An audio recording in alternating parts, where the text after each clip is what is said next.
My name is Amy Rossi, and I lead employee experience at Expel. Expel helps people to create space to do what they love by providing unexpectedly simple security.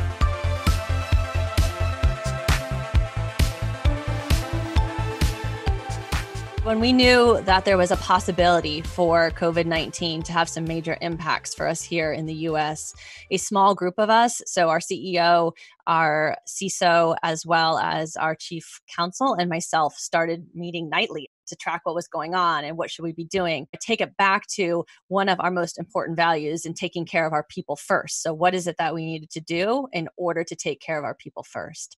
We quickly made the decision that it was time to move to a complete remote work experience. After we had made that change, there were two things that we did right away. One was we established Monday management calls. So that's for all people managers at our company.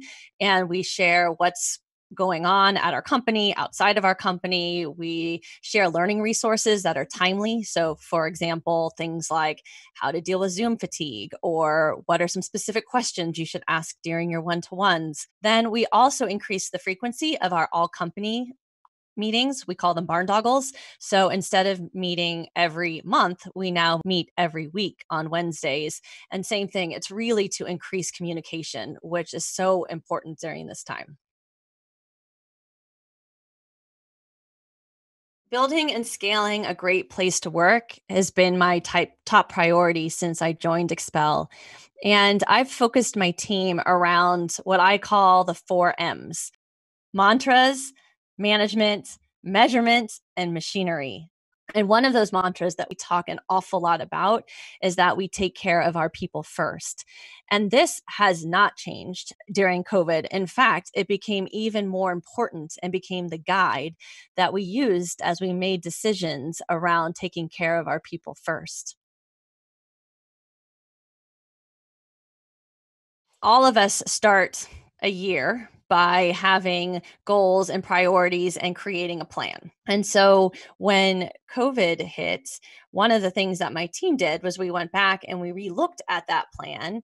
And then we'd asked ourselves, will we still be able to get the same outcomes that we intended when we put that plan together initially? And if not, were there small things that we could adjust or change as we went remote? To me, what becomes really important as things change is to listen. And we already had in place an ability to pulse all of our employees every 2 weeks. We also added in some very specific surveys to help increase that listening. We added specific questions for managers to ask during one-to-ones to increase that listening. So things were informed quite a bit by listening to all of our employees during this time.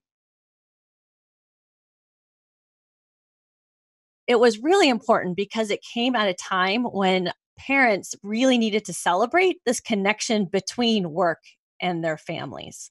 So, what we did was we planned a day for children of all ages.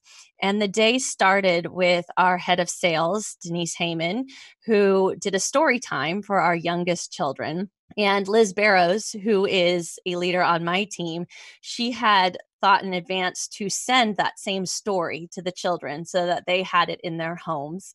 And then Liz dressed up like Elmo, and not like one of those weird looking Elmos, but she had like this full real Elmo costume on and joined with the Elmo's World background on Zoom so that it appeared as if Elmo was also joining for story time.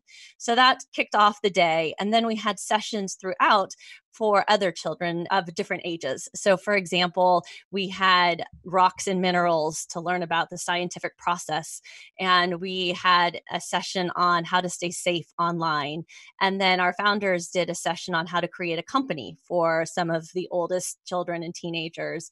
And then I closed the day with a dance class so that the kids could have some movement in their day. And for me, it let me bring my joy of dance with my joy of creating amazing places to work. And I got to combine them together. So, how lucky for me to get to teach dance during the middle of a work day.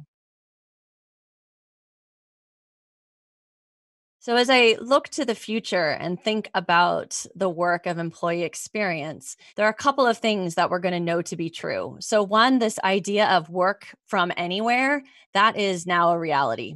I also think the purpose of offices may change. The heart of our company is no longer going to be in an office. The heart of our company is in the cloud, or the heart of our company is virtual. And if you think of it that way, what does that mean? And what does that mean for the moments that matter and how you create this really great employee experience when the heart may now be somewhere floating up in the cloud?